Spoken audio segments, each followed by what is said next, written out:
So I'm going to explain what the different Facebook metrics mean inside your ad manager. So what I'm talking about are these column headers inside of our ads manager that are giving us a bunch of numbers and data that we're going to use to hopefully interpret and understand how our campaigns are running. So if you don't have any active campaigns, then you're not going to see any data in here.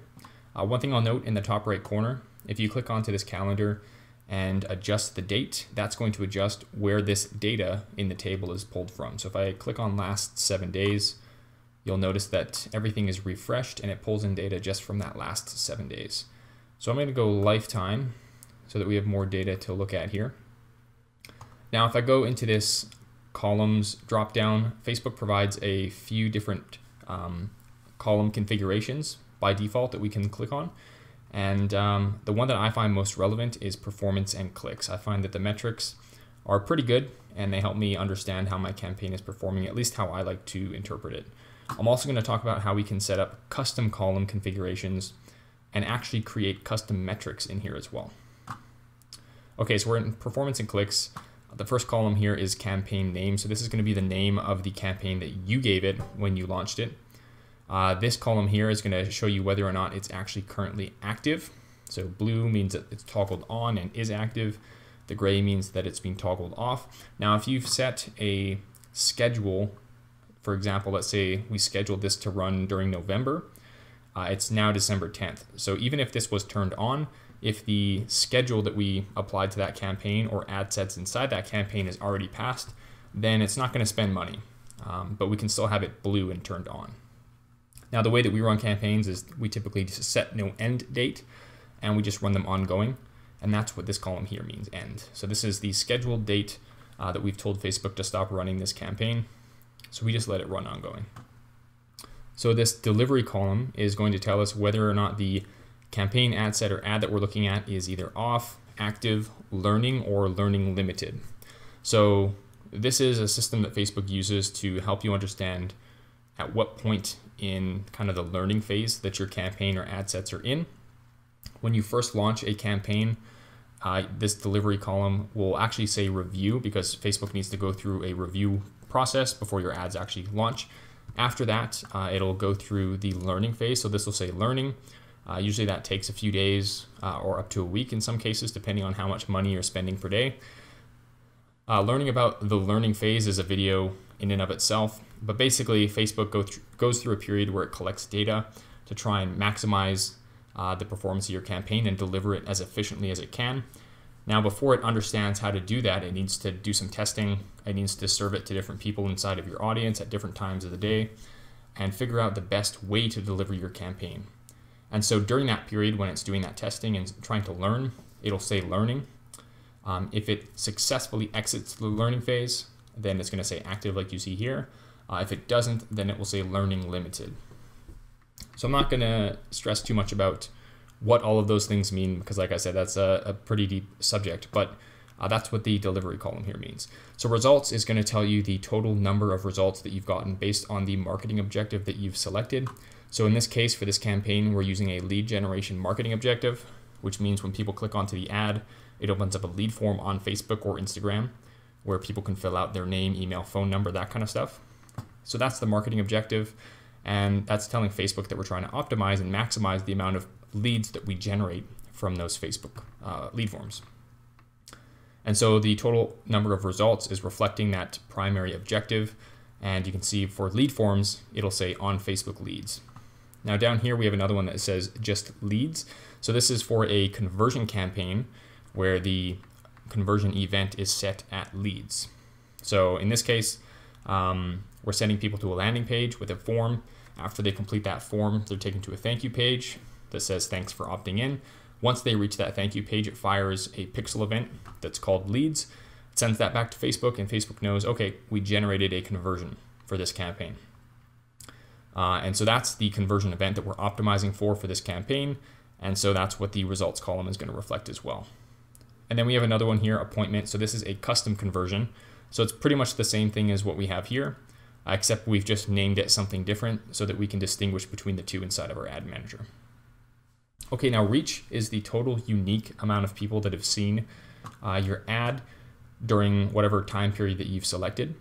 So in this case, for this campaign, 4,758 unique people have seen it. And then we also have a column that says impressions. So this is the total amount of times that your ad has been served to somebody. This is not unique amount of people though, right? So the impressions is always going to be the same or higher than reach.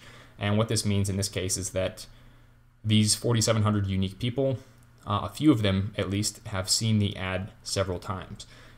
And so that's what this frequency column is telling us, the average amount of times that a unique person has seen our ad. So if we just take the impressions, which is 6,640, and divide that by our reach, which is the unique amount of people, we'll get a frequency of 1.39, which rounded up is 1.40. So that's what the frequency number there is measuring. So this is useful if you're noticing that over maybe a 1 week period, your frequency is very high, like people are seeing it like 6 or 7 times.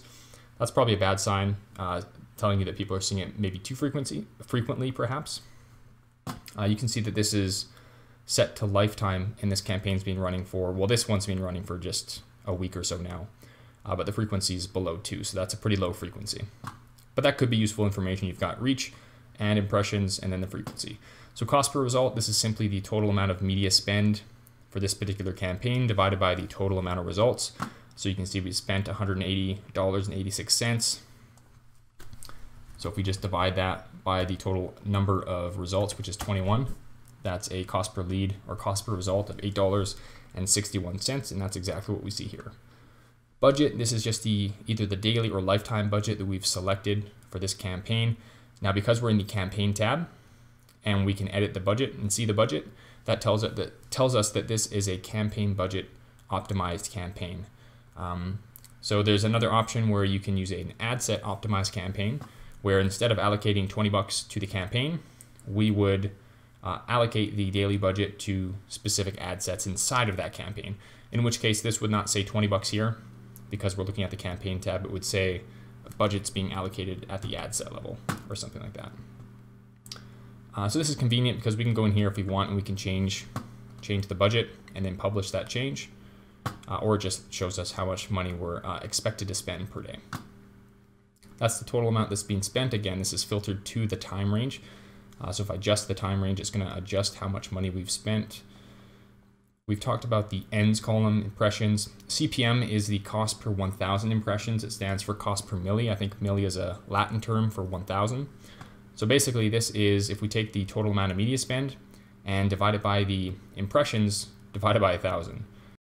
So if we take the media spend, 180.86, and divide it by 6.64, we get $27.24, which is the CPM that we see here. So this just tells us on average how expensive is it to be serving our ads to this particular audience that we're targeting. And this is actually really useful information. The CPM is one metric that I will use quite a bit. If it is very expensive, like it's starting to get in this case, that could tell us that maybe we're not targeting the right audience. Maybe there's a lot of advertising competition, because as we know, Facebook's an auction system. So when you're bidding on the same audience against other advertisers, it will typically be served to the advertiser with the highest bid. And so a high CPM could be an indication that there's a lot of advertising competition. We see down here that these campaigns have a lower CPM. So these were active from September to and through November as well. And the CPM is quite a bit lower. Now the ad copy and the creative is the same for those campaigns as they are to these top three here. But you can see the CPM is almost double in some cases here. So we are in Q4 in mid-December. And so I suspect that some of this CPM is being driven up by increased advertising competition. That could be wrong, but I think that's probably a fair hypothesis. Okay, link clicks is an important metric that I look at too. You see we have link clicks and clicks all. These are different. So link clicks refers to the amount of people that click onto, if you have a link to a website in your ad copy, or if you have a button on your ad, or if they click on your headline and are taken to the link, the destination of your ad campaign. That's what the link click metric is measuring. Clicks all is measuring all of those link clicks plus other clicks, like when people click onto your profile. I believe if they click on like the see more button and reveal your entire ad copy, possibly if they click onto the comments as well. I'm not entirely sure of the like the extensive list of everything that is included in clicks all. But basically this includes everything, including link clicks, as well as some other things as well. So this could be, useful information, but typically I'm just looking at link clicks because this is going to tell me once people are on that website, that landing page, or once they open up that lead form, what percentage of these people are actually opting in. That's more useful information than just the total amount of clicks. And then we have cost per click and click-through rate, but we can see cost per link click and cost per link click-through rate. So these are metrics combined with CPM. These four right here, I think are probably some of the most important that I look at. I use these to try and understand how to diagnose problems with my marketing funnels. Again, I talk a little bit more about that in that other video. So cost per link click is simply the media spend divided by the total amount of link clicks. So if I did that again, 180, 86 divided by link clicks is 121. We have a cost per link click of $1.49, which is what we see here. Link click-through rate is the total amount of link clicks divided by the total amount of impressions.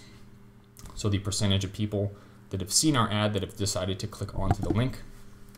And then these metrics are the same, but just for all of those clicks. So something else we can do is create custom columns. So if I scroll down, and you can see we have these two with an X. These are custom column configurations that I've set up. So to do that, you would click on Customize Columns. This is going to open up a dialog where you can see all of the different metrics that you can measure in your Facebook Ads Manager, of which there are a ton. As you can see, you can just keep scrolling and scrolling. So there's so many here. And then these ones here with the checkboxes. So for example, if we looked at purchases, so if I added this would show us the total amount of purchases. This would show us the total unique amount of purchases. So if somebody bought more than once, you would be able to distinguish repeat customers.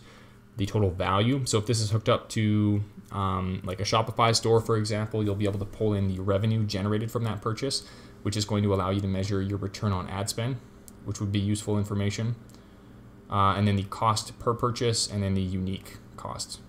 So if I scroll down after checking those, they just add them to the end of this list here.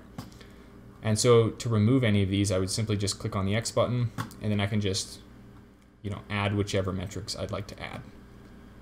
Another cool thing is creating custom metrics. So if I click onto this, we can basically create a formula. And so what I might do here is go to conversions, and I might look for leads or whatever your conversion event is. So leads, and then divided by link clicks, which I believe would be under engagement. Let me see, link clicks, and then we would change the format to a percentage, and then we would give this a name. So this would be conversion rate.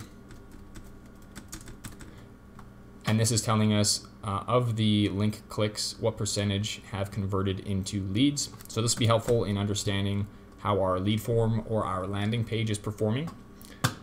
If you want to only have access to it or share this metric with anybody in the business manager, and then you'd click on create metric. So I've already created that metric, and if you scroll to the very top, you'll see all of your custom metrics here. So I would simply just select that, and it's going to add that metric as it would any other metric to the bottom. I can also click and drag and move this around, and then I would simply say apply once I'm happy with the different metrics. It's going to take a moment, and now if I go here, scroll down, you can see we've got custom selected. So if I click on the save button and then give it a name and then press OK, then it's going to save that to this specific ad account. So that's kind of the annoying thing. You can't save these across multiple ad accounts. So if you're doing work for multiple clients, then you'll have to do this custom column setup each time, but that's okay. So once you have that set up, every time you come into the ad account, you'll be able to select it, and it will just preload all of those column headers. Okay, so this is a typical column configuration that I will use, which is just kind of stripped down to the bare metrics that I find most important.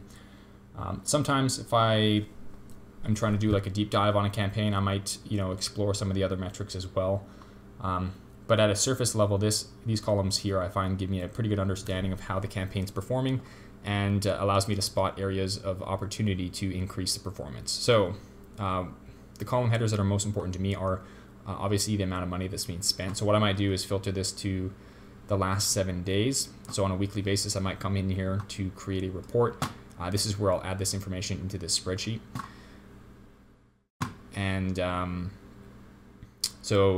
the amount of media spend that we've spent, the CPM, like I said, used to identify if there's advertising competition, or maybe we're just getting our ads in front of the wrong people. The link click-through rate, so of the people that are seeing the ad, what percentage of them are actually clicking on that link.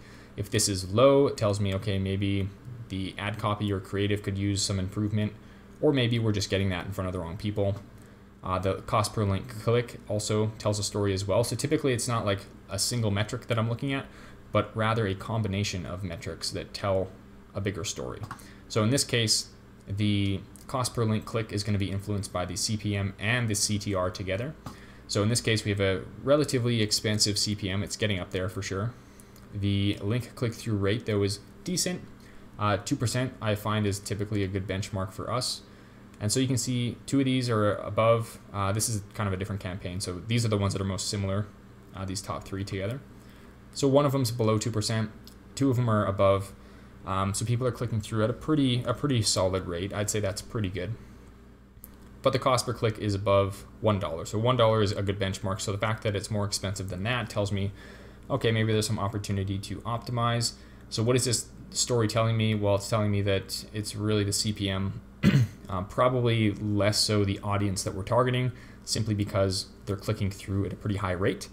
So it's probably just holiday season increased CPMs. Now, if this link click-through rate was also low, like below 2%, like maybe it's like 1%, and the cost per click was high, and the CPM was high, then I would be like, okay, maybe that could be a few different things. That could be that the copy and the creative are really bad, and so the people that are seeing it are simply not clicking through at a good rate. That's what this tells. But then the CPM also tells me, okay, it's high, so maybe there's increased ad competition, but it's not only ad competition that affects your CPM. It also is the relevance of your ad to that audience. So ultimately, Facebook wants to create a good experience for that audience.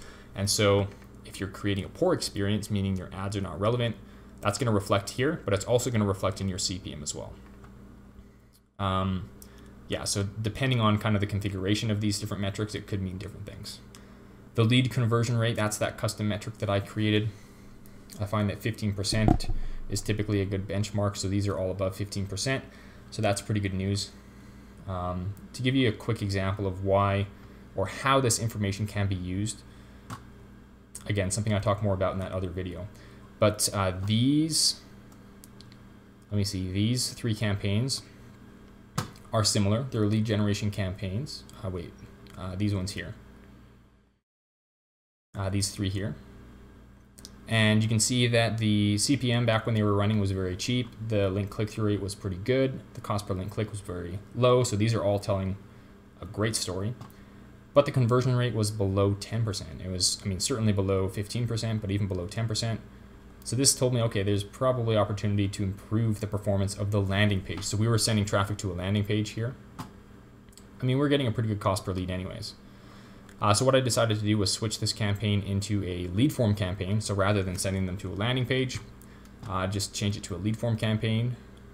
And so these top 3 campaigns are the same ads, the same targeting, and the only difference is that we're using lead form campaigns now instead. So you can see obviously the issue with the CPM. The link click-through rate is comparable to what it was before. We've got 2 that are above 2%, but they're relatively the same. Obviously, the cost per click's higher as well, but that's driven by the CPM. And the conversion rate, though, has increased from below 10% to now above 17% across the board. So by simply switching it from a landing page campaign, or a conversion campaign rather, to a lead form campaign, that's had a significant improvement on the lead conversion rate. So that's pretty great. Had we kept this campaign as a conversion objective, assuming the CPM is being impacted by the increased advertising competition, we can assume that the CPM would have increased from 13, 14, and 17 up to above 20 like we're seeing now. And if everything else had stayed the same, including the lead conversion rate, then the cost per result would be much higher than it is now. In fact, it would be not quite double, but certainly probably 50% higher than what it is. So this would be like $12 cost per lead. This might be at like 9 or 10 or 11, 9, 10 or 11. So we switched it to a lead form, increased the lead conversion rate, which did improve the performance positively, it seems like. Anyways, so this is kind of how I think about campaigns when I'm optimizing them. These are the main Facebook metrics that I look at. Like I said, I would encourage that you check out this other video, which goes into more detail on how we use this to keep better track of all of these metrics and to understand where we should improve the performance of the campaign. This extends beyond just Facebook and actually looks at the landing page, obviously, but your email campaign as well as any conversion conversations that your clients are having with these leads that you generate. So appreciate you watching this video. If you are interested in signing up for my Marketing Breadcrumbs newsletter, I send out a weekly newsletter where I share some marketing insights and case studies about people and businesses who are doing interesting marketing strategies. You can sign up for that below. Otherwise, I'll see you in the next video.